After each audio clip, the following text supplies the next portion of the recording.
Maliza kutimere Kusaga ndayana kwere Ino ruta zibere Sakubira kudina nekwere Aiwa kitane kwere Jitopo tijifurata te kwere Aiwa Tajamu hamere Kada wami kapusa mungare Maliza kameza mayeti Chapeza kutimba sheti Sini pakiti Chauya kutine marwanati Chana Reti, I want to do you over. You don't even know what you're putting on you. How to get 40.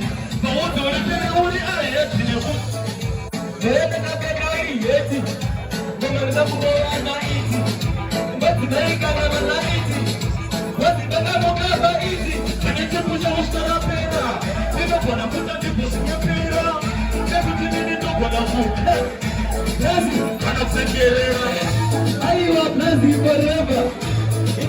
Kurire beba aiwa inino leba aiwa abando peja nakuti yenge titizo wanaponi napanda wadipesa paponi nakatari takuti ya ukooni challenge uneponi nenge mugito waneponi nukuna jingine koloni gozi akitimboona nakatara kutingu wani Nani meja kuita kwemi Gozi balo janga mawani